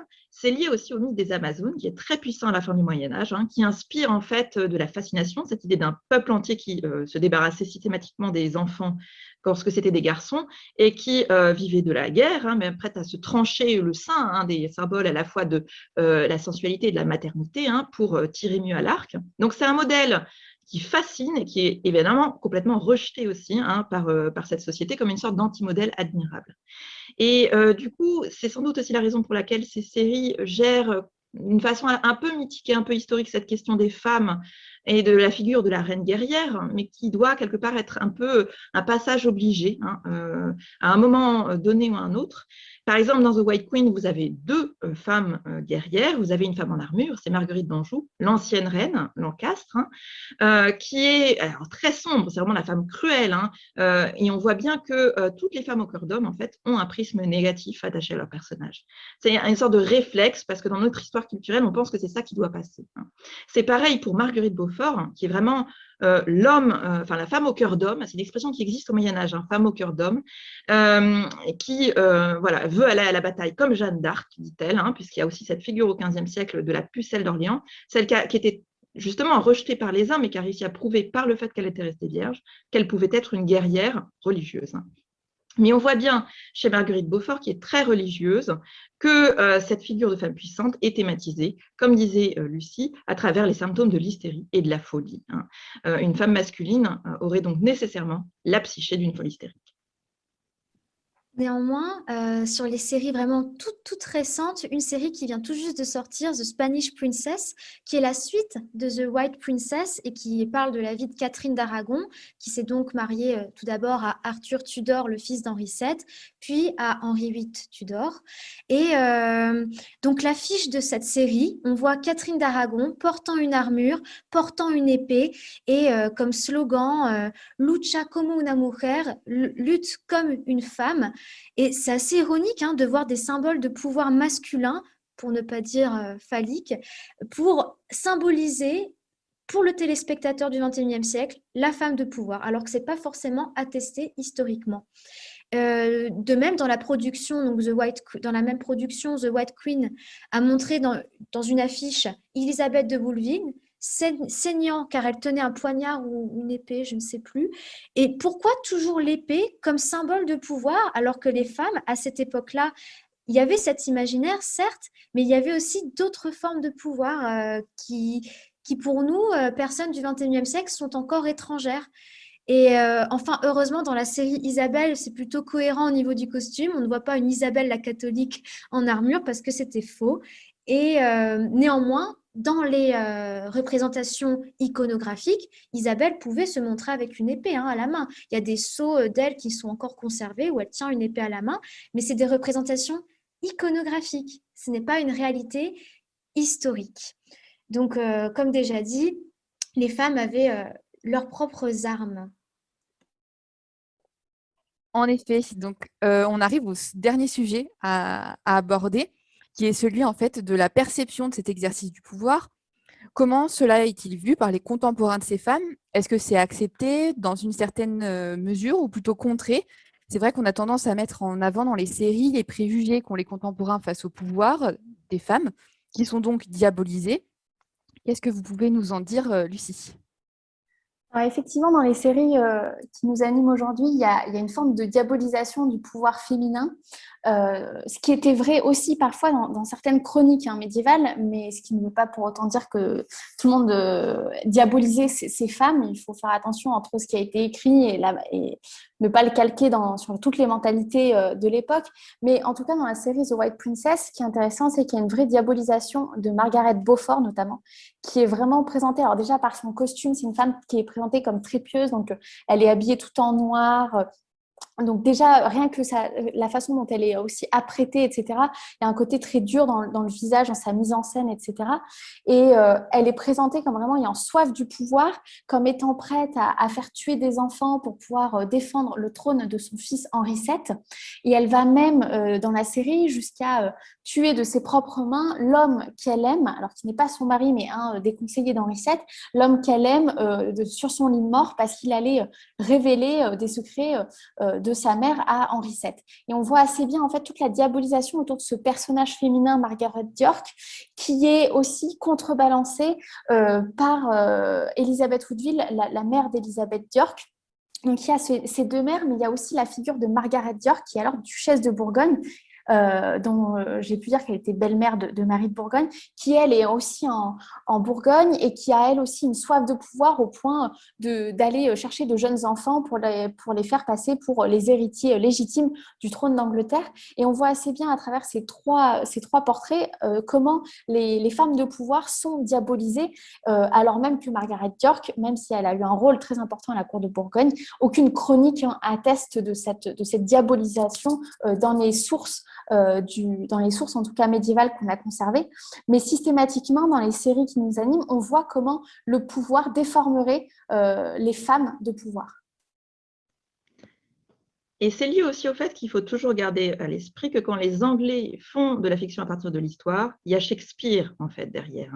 Et le monde shakespearien, c'est Lady Macbeth, voilà, c'est des femmes. Il a écrit une pièce sur Richard III qui a appuyé une légende noire. Richard III, c'est le fameux frère d'Édouard IV, qui a pris le pouvoir en faisant assassiner d'ailleurs les héritiers du trône, les enfants mâles d'Elizabeth Woodville. Et voilà, un peu partout, on trouve cette idée que le pouvoir déforme les femmes plus que les hommes, que parce qu'elles sont incapacitées par les hommes qui sont tyranniques, elles sont obligées d'agir par la ruse. Et donc, en même temps, cette ruse les teinte d'un écart moral, fait d'elles des êtres peu fiables, qui n'agissent au fond que dans leur intérêt, même si c'est la survie, et on ne peut donc pas compter absolument sur leur fidélité. Et en regard, les hommes auraient une foi plus stable, un peu plus pataude aussi, plus caricaturale, mais au fond plus honnête, donc plus valorisable. Et la pensée du pouvoir telle qu'elle est représentée, c'est donc quelque chose d'assez naïf chez les hommes et de torse chez les femmes, puisqu'elles n'ont pas assez de pouvoir naturel pour l'exercer de façon détendue, en dehors de toute manipulation. Et ça se voit bien dans le fait que les séries utilisent souvent des personnages de contes, en fait, des types de contes, pour parler du pouvoir féminin. Les filles de Warwick, par exemple, sont les jeunes filles trop influencées par leurs parents, qui sont des victimes collaboratrices, elles vont finir par tomber dedans et elles-mêmes se faire manger par la barbe bleue du pouvoir. En regard, par exemple, la mère d'Elizabeth Woodville, la fameuse Jacquetta de Luxembourg, qui est censée descendre de Mélusine, la fée, et donc pratiquer la magie, c'est quelqu'un qui est donc puissante, mystérieuse, magicienne, en clair-obscur, et qui entretient l'idée que les femmes puissantes sont dangereuses, du moins quand elles deviennent vieilles. Parce que quand les jeunes sont jeunes, elles viennent au pouvoir d'une manière où elles le subissent. Ce qui veut dire qu'en fait, le pouvoir est forcément une conséquence négative chez le personnage féminin parce qu'elle y perd son âme. Et ça, c'est très intéressant parce que c'est quelque chose qui marque encore la carrière des femmes politiques aujourd'hui, qui les pousse à devoir se justifier constamment. Quelque chose qui, en fait, est un vieux fantasme, mais que ces fictions entretiennent toujours. Alors, concernant les accusations de sorcellerie ou de folie, dans mon corpus, j'ai peu d'occurrences. Je veux juste ajouter un mot là-dessus concernant le rapport au surnaturel, du coup. Parce qu'on ne va pas avoir de sorcières dans les Médicis du tout. Par contre, dans les Borgia, dans la mesure où il y a déjà ce lien à la foi, en fait, on va avoir ce rapport au divin. Et on va voir notamment Lucrezia Borgia, qui à un moment est complètement exaltée et dans l'extase et veut devenir nonne. Et puis finalement, on la marie, donc ça lui passe.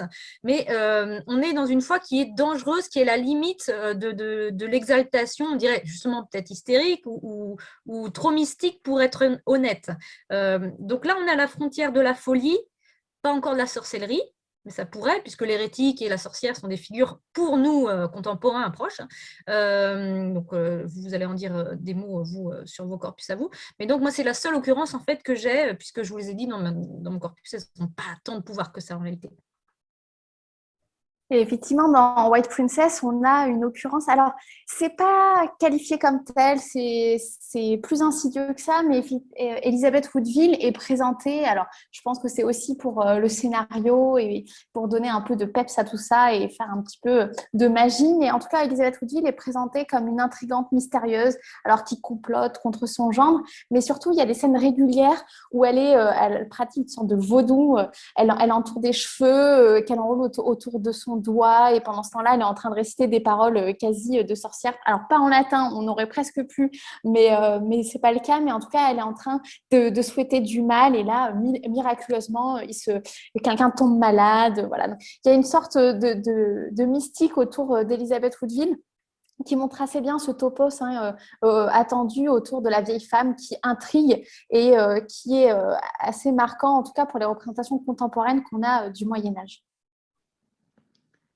Alors, dans The White Queen et The White Princess, en effet, on peut relier ça à deux phénomènes. À la fois un phénomène contemporain, c'est-à-dire que ce sont donc des séries qui sont basées sur des romans pseudo-historiques de Philippa Gregory, comme je le disais au début, et qui chaque roman tourne autour d'une figure de princesse précise, mais qui sont construites comme une sorte de dynastie féminine, avec quelque chose qui passerait entre elles, à travers elles, au-delà des liens de sang, comme une sorte de pouvoir magique.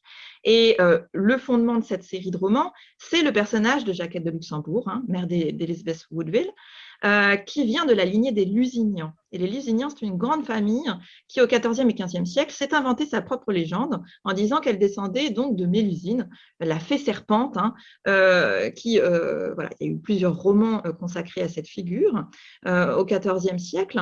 Et alors, c'est une époque où les familles aiment bien comme ça s'inventer un peu une sorte d'autorité prestigieuse et littéraire à travers des légendes. Mais la série le prend vraiment au mot. Et elle se construit autour de ces figures magiciennes qui, du coup, prennent la responsabilité de choses complètement aberrantes, du genre des tempêtes, etc., qui entraînent, par exemple, des morts dans les batailles ou des fausses couches. qui les rend responsables de phénomènes dont elles ne peuvent absolument pas du tout être tenues responsables. C'est intéressant parce qu'on leur refuse certains pouvoirs qu'elles avaient effectivement, mais non, on leur invente une responsabilité magique sur certains déroulés de l'histoire. Alors, l'autre phénomène, c'est que c'est quand même basé sur des faits historiques, parce que Jacquette de Luxembourg et sa fille, ensuite, des années plus tard, Elizabeth Woodville, quand on a essayé d'écarter aussi sa descendance du pouvoir, ont été accusées de faits de sorcellerie.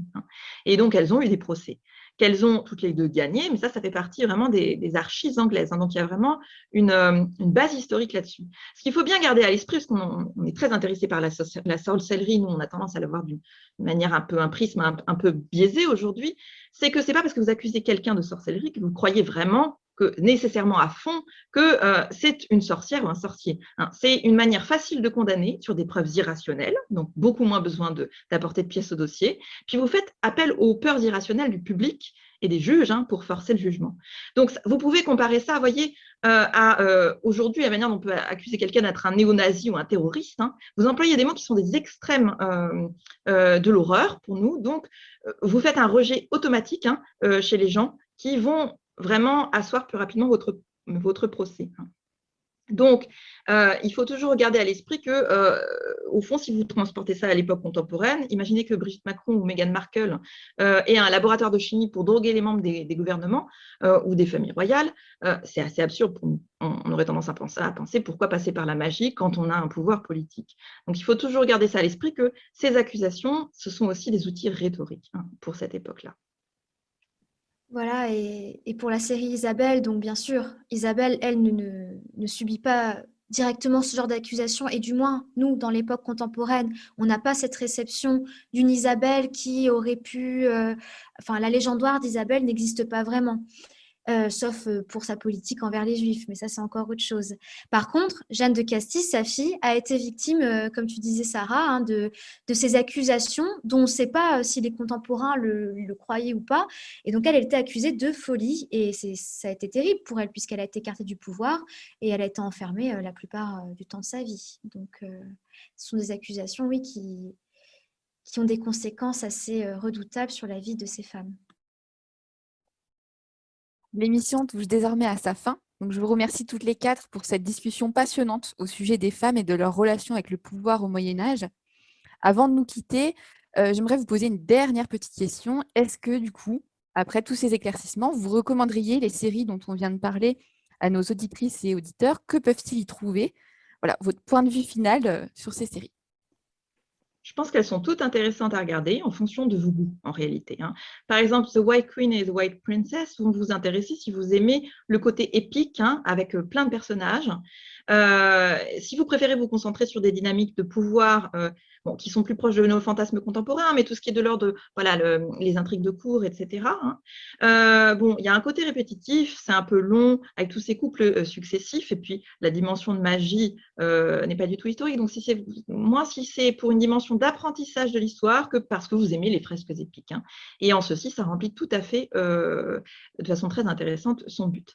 À l'opposé, Marie de Bourgogne, c'est une série que je vous conseille parce qu'elle est beaucoup plus courte, beaucoup plus historiquement crédible sur le plan des costumes et des décors, et ça c'est très intéressant. Si vous voulez vraiment une image des habits en Bourgogne au XVe siècle, c'est très réussi, avec de très belles images qui sont un peu composées comme des tableaux, avec des contre-jours très réussis. Et même si elle met un peu l'emphase sur la question de l'union romantique et caricature un peu le pouvoir des bourgeois qui s'opposent à la duchesse, elle a une réelle efficacité pour donner un peu le sentiment de rentrer dans un état d'esprit médiéval.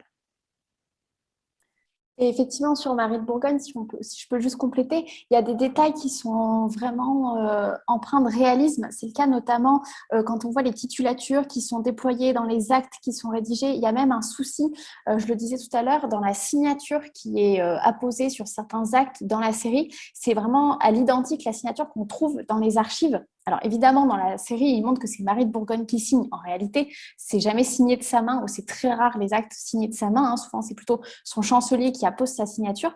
Donc, il y a vraiment un effet, en tout cas, il y a une recherche de réalisme dans la série. Alors, attention, il y a quelques erreurs chronologiques. C'est le cas notamment dans le premier épisode, lorsqu'il présente la mort du fils du roi de France, François. En réalité, c'est un événement qui est arrivé 4 ans plus tôt. Donc, c'est un peu c'est une réalité historique qui est un petit peu décalée et qui est mise au service du scénario. Mais globalement, même les conseillers de la duchesse ou le transfuge Philippe de Comines qui est présenté dans la série, tout ça participe d'un certain réalisme historique. Et pour cela, je pense qu'on peut conseiller la série Marie de Bourgogne. Isabelle rejoint la série Marie de Bourgogne au niveau du réalisme, des papiers, des lettres qui ont été écrites. On sent que les historiens qui ont conseillé cette série ont été aux archives. Et cette série qui fait bien la transition entre la fin du Moyen-Âge et la Renaissance. Et dans cette optique-là, je la conseillerais. D'ailleurs, la série fait des retours sur elle-même dans la saison 1 et la saison 2 en disant il y a des personnages qui disent « Nous vivons un nouveau temps ». Des nouvelles façons de gouverner qu'ont les rois catholiques. Et c'est les personnages eux-mêmes qui le disent sur leur propre temps, un peu comme une mise en abîme. Et je mettrai juste un tout petit nota bene.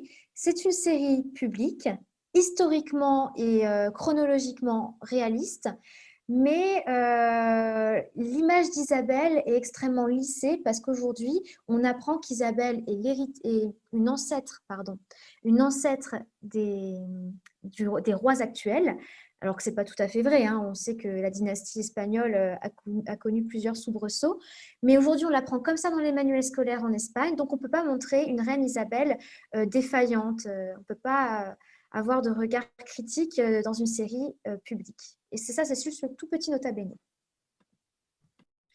Concernant les Médicis et les Borgia, les raisons pour les regarder sont différentes. Si on cherche la fidélité historique, on regardera plutôt les Médicis, dont la première saison est un peu faible au niveau narratif, mais qui monte en puissance en fait avec les épisodes. La deuxième saison, il faut dire aussi que la figure de Laurent Magnifique est assez attirante. Et cette deuxième saison, elle mêle l'art, la politique, l'histoire. On a quand même Botticelli qui est très présent. On arrive avec le dernier épisode de la deuxième saison, qui est la conjuration des Pazzi, c'est-à-dire la manière dont ils ont assassiné un des frères Médicis pendant la messe de Pâques dans la cathédrale de Florence. Bon, c'est un truc, et c'est filmé sur les lieux. La municipalité a vraiment joué le jeu du tournage de la série, donc on a des magnifiques décors où il n'y a même pas besoin de rajouter quoi que ce soit. Tout est en place. L'Italie est un décor naturel pratiquement pour la Renaissance et le Moyen-Âge. Et la dernière saison est, à mon sens, encore meilleure. Et on finit sur la mort de Laurent le Magnifique. Et il y a vraiment ce lien avec le présent qui nous interroge sur notre rapport à l'histoire. Et pour les Borgia, là, si on cherche plutôt du sensationnel, du spectaculaire, il y a aussi ces très beaux décors du Vatican, de Rome et d'autres villes d'Italie, même si c'est souvent tourné aussi à l'étranger pour des coûts de production plus bas.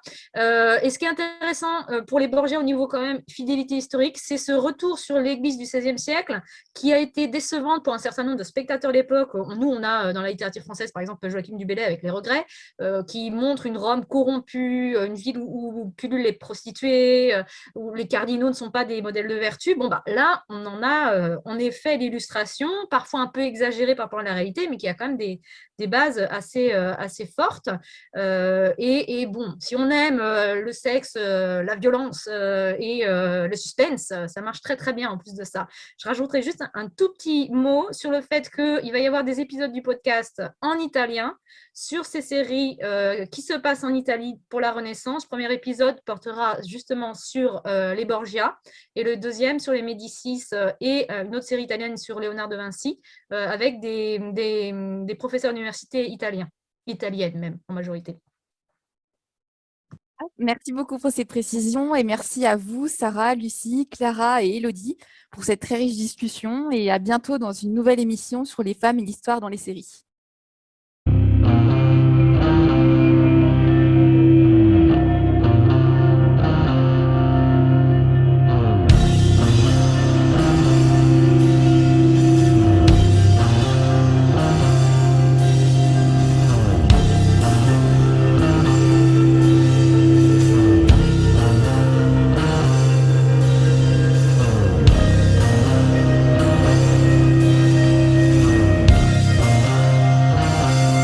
Retrouvez-nous sur Twitter @Histoire en série pour connaître le programme à venir ainsi que des conseils bibliographiques.